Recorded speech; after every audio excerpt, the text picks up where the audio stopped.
Ți-ai imaginat vreodată să ai grijă de mii de copii fără să ai niciun ban?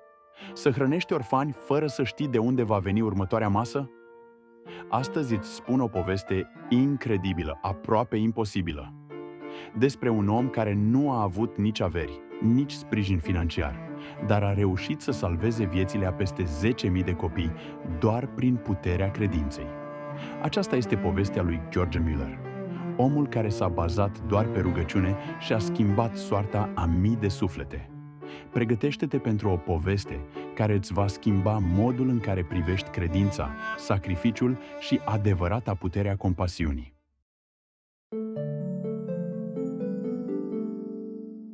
Cine s-ar fi gândit că un copil rebel din Prusia avea să devină un salvator al miilor de orfani? Mueller nu era nici pe departe un sfânt în tinerețe. Fura, mințea și își trăia viața în plăceri.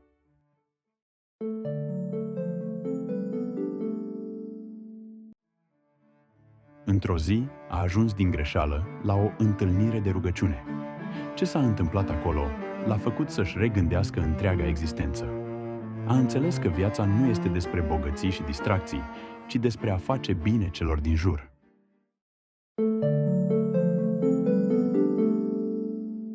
Când a văzut copiii flămânzi pe străzi, nu a putut rămâne indiferent.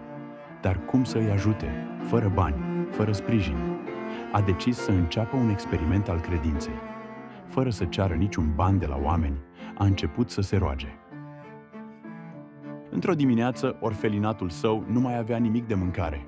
300 de copii flămânzi stăteau la mese goale. Ce a făcut Mueller? S-a rugat. Câteva minute mai târziu, cineva a bătut la ușă. Un brutar adusese pâine. Apoi, un lăptar a venit, spunând că i se stricase căruța și trebuia să lase laptele undeva. Un miracol din partea lui Dumnezeu.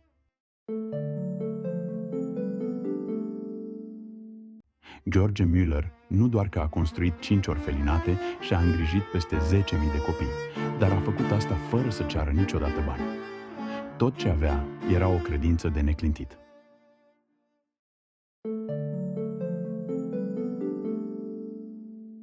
Astăzi, povestea lui ne amintește că nimic nu este imposibil când ai încredere și acționezi cu inimă deschisă.